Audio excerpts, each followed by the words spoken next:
Welcome to Beyond the Call, Medal of Honor Stories. I'm your narrator, and in this episode we're bringing you the remarkable story of Second Lieutenant Francis Xavier Burke. If you'd like to explore more military history, in-depth articles, and additional podcast episodes, visit us at trackpads.com.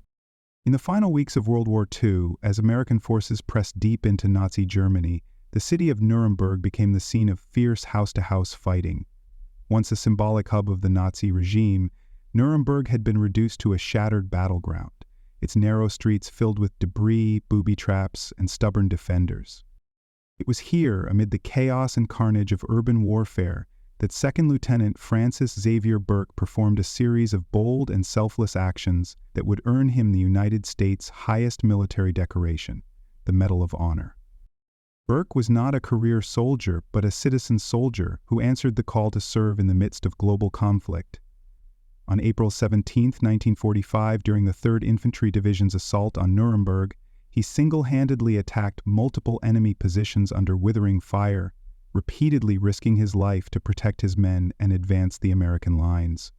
His gallantry under fire was so extraordinary that it stood out even in a war defined by countless acts of heroism. In this edition of Beyond the Call, Medal of Honor Stories, we explore the courageous legacy of Francis Xavier Burke, whose battlefield actions in Germany came not in the early days of the war, but at its very end, when the cost of every yard of ground remained painfully high.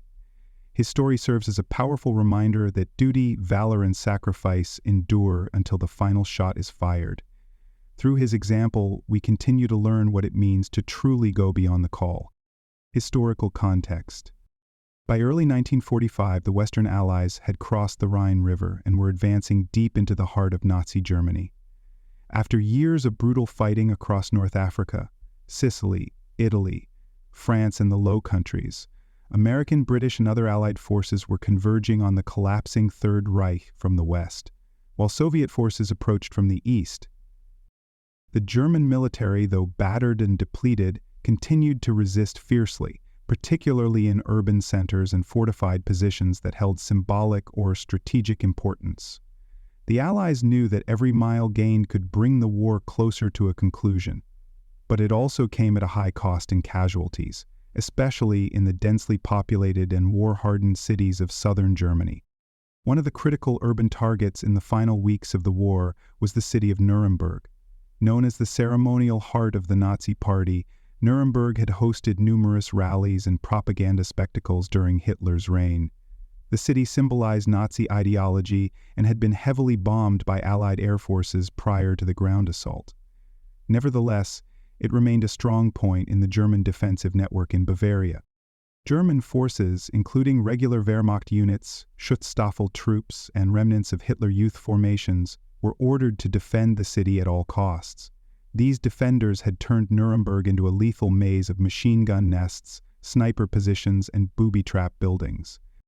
For the United States Army, capturing Nuremberg was both a tactical objective and a powerful psychological milestone. The 3rd Infantry Division, one of the most battle-tested formations in the European theater, was assigned the task of seizing the city from the west.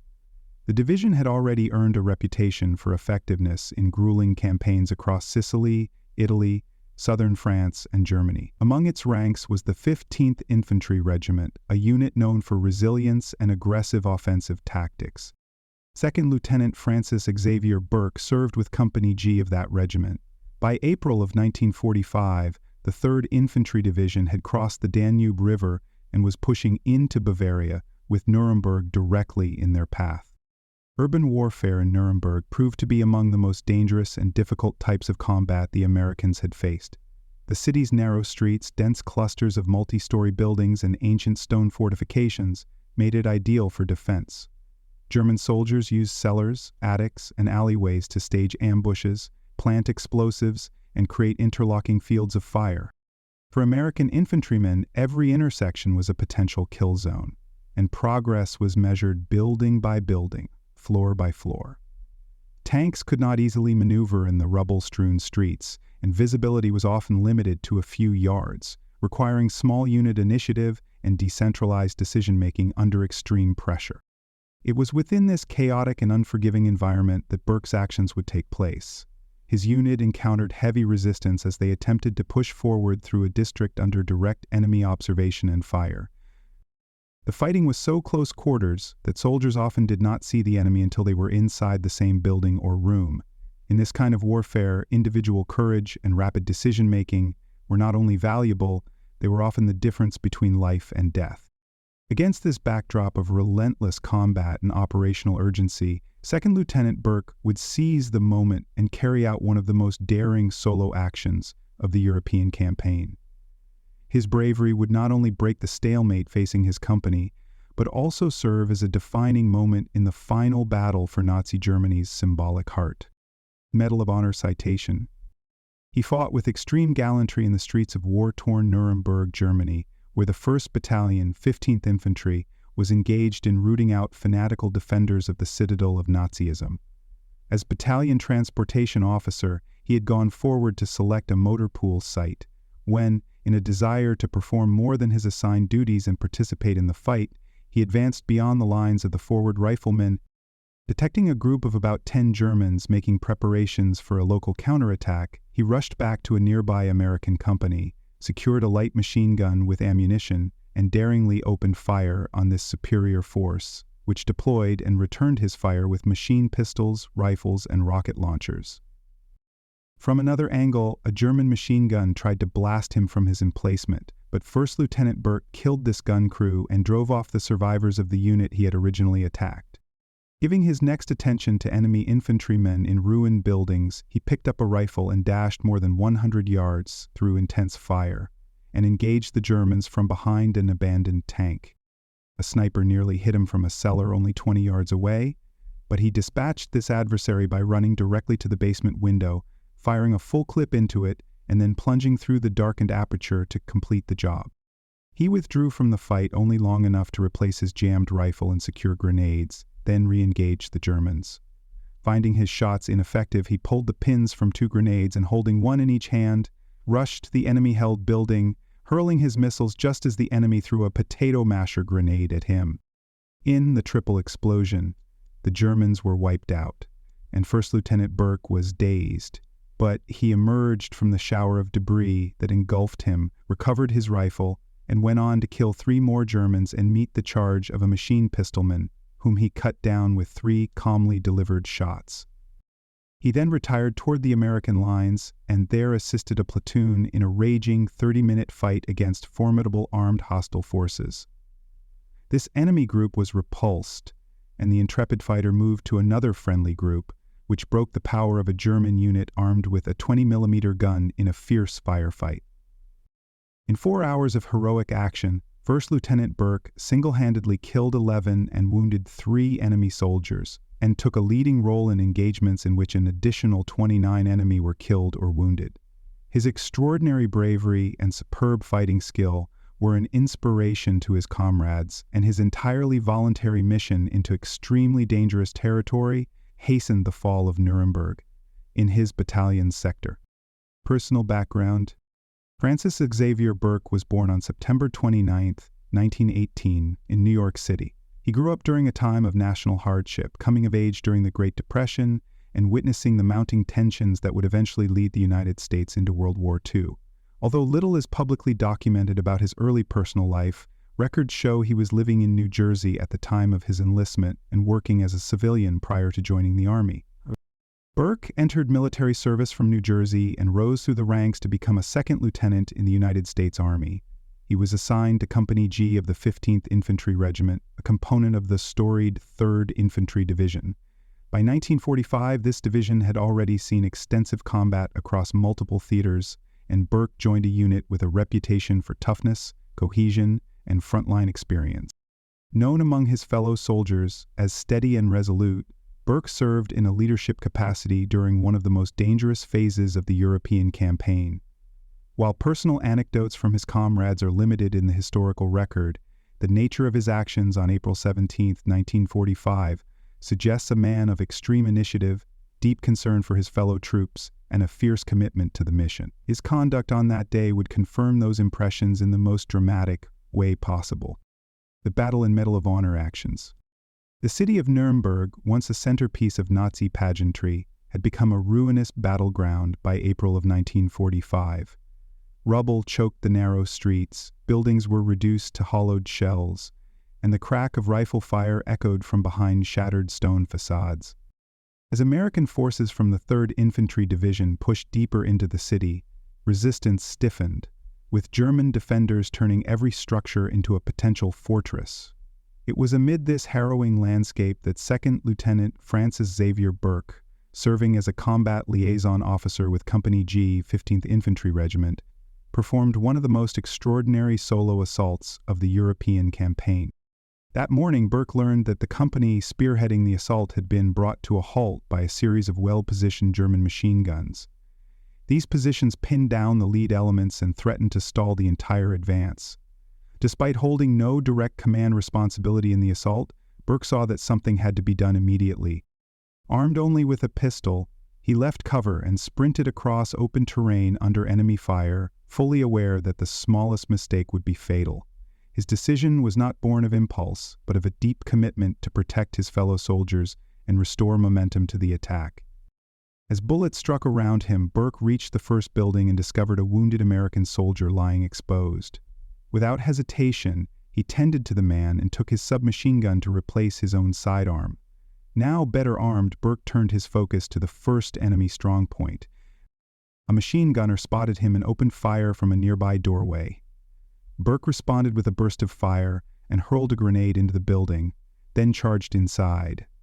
In close quarters, he engaged and killed 3 enemy soldiers and captured 4 more, eliminating the threat with ruthless precision. Burke then moved on to a second building. Without pause and still alone, he crossed the street once more under machine gun fire. Inside, he confronted and killed another enemy soldier, causing the remaining occupants to surrender. Again, he emerged into the open, exposed to enemy eyes watching from upper floors and alleyways. But the momentum of his assault was unrelenting. At the third house, he used the same method: grenade first, followed by suppressive fire, and killed 2 additional German soldiers while capturing 3 others. His path of destruction was methodical, decisive, and shockingly effective. Incredibly, Burke was not finished. He proceeded to a 4th building, entered under fire, and took out yet another German soldier, wounded 1, and forced 5 more to surrender. By this point, he had single-handedly cleared 4 enemy-held buildings, killed 11 enemy soldiers, and taken 23 prisoners. His route through the neighborhood could be traced by the silence left in his wake. Positions that only minutes before had poured fire onto American troops were now either destroyed or secured.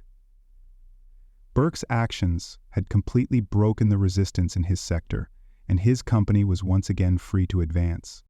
After returning briefly to his unit, Burke refused to rest. Spotting a United States tank under heavy attack from German troops armed with Panzerfausts, shoulder-fired anti-tank weapons, he climbed aboard. Exposing himself atop the turret, he mounted a second submachine gun and opened fire on enemy positions threatening the armor. His burst of gunfire killed an enemy gun crew preparing to fire. Moments later, an enemy shell exploded nearby, seriously wounding Burke and knocking him from the tank. Even in injury, he had completed a final act of protection, neutralizing a threat to the American advance and likely saving the lives of the tank crew. The tactical impact of Burke's solo assault cannot be overstated. His initiative had transformed a paralyzed segment of the front line into a breakthrough point. His capture of enemy soldiers provided valuable intelligence, while his destruction of fortified positions cleared the path for American troops to press forward in one of the war's final battles. Burke's actions that day were not just heroic, they were operationally decisive. In a war defined by collective struggle, his individual valor stood out as one of the most remarkable feats of the European theater. Reflections and lessons learned. Francis Xavier Burke's actions in Nuremberg stand as a powerful reminder of how one individual, through sheer courage and will, can alter the course of a battle. In a war involving millions of soldiers and complex strategies, it was Burke's personal initiative, taken without orders, under fire, and at great personal risk, that unlocked a critical moment in a broader campaign. His one-man assault shattered hardened resistance and breathed momentum back into a stalled advance. It also demonstrated that battlefield leadership is not always confined to those in formal command. It often emerges when someone refuses to accept defeat and steps forward. Burke's conduct also provides a profound example of what it means to lead from the front. Though serving as a liaison officer, not a line commander, he placed himself at the spear point of the assault, never asking his men to go anywhere he would not go first.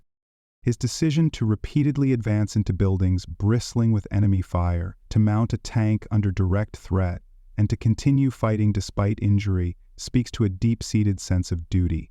It was leadership by action, forged in chaos, and rooted in a fundamental commitment to mission and comradeship. For today's soldiers, Burke's heroism is more than a historical anecdote. It is a living standard. His bravery under fire, tactical ingenuity, and refusal to retreat continue to shape the values instilled in America's armed forces.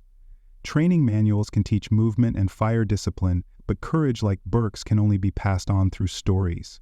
Stories that remind future generations that decisive action in moments of crisis often comes down to personal resolve. Beyond military relevance, Burke's story resonates more broadly as a lesson in moral courage. It challenges each of us to consider how we might respond in moments of overwhelming adversity. His willingness to act alone, not for glory but out of necessity, reflects a universal truth that courage often emerges not in the absence of fear, but in the decision to press forward in spite of it.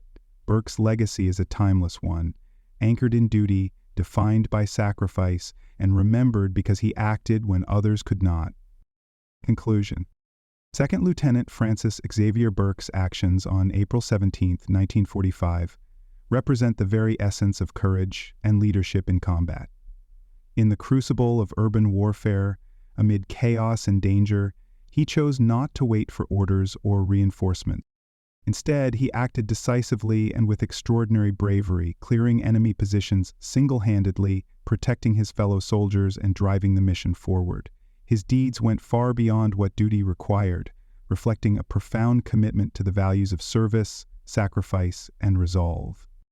Though the war in Europe would end just weeks later, Burke's heroism ensured that his unit would survive and advance during some of its most dangerous final operations. His Medal of Honor was not just a recognition of gallantry, it was a testament to the impact a single person can have when willing to face death for the sake of others. Burke lived through the war and went on to a life of quiet service, never seeking acclaim for what he had done, but forever remembered as one of the most daring soldiers of the 3rd Infantry Division. Today, his story endures as both history and inspiration. It reminds us that heroism is often born in the most desperate circumstances, and that leadership is proven not only by rank, but by action. Francis Xavier Burke went beyond the call, not once, but again and again in a single day, and in doing so he left behind a legacy of valor that continues to echo through the generations. Thank you for listening to Beyond the Call Medal of Honor Stories. If you enjoyed this episode, please subscribe and share the podcast to help keep these stories alive. You can also visit trackpads.com, where we are armored in facts and driven by stories. There you'll find more military history, photos, videos, and additional podcast episodes covering the battles and warriors that shaped history.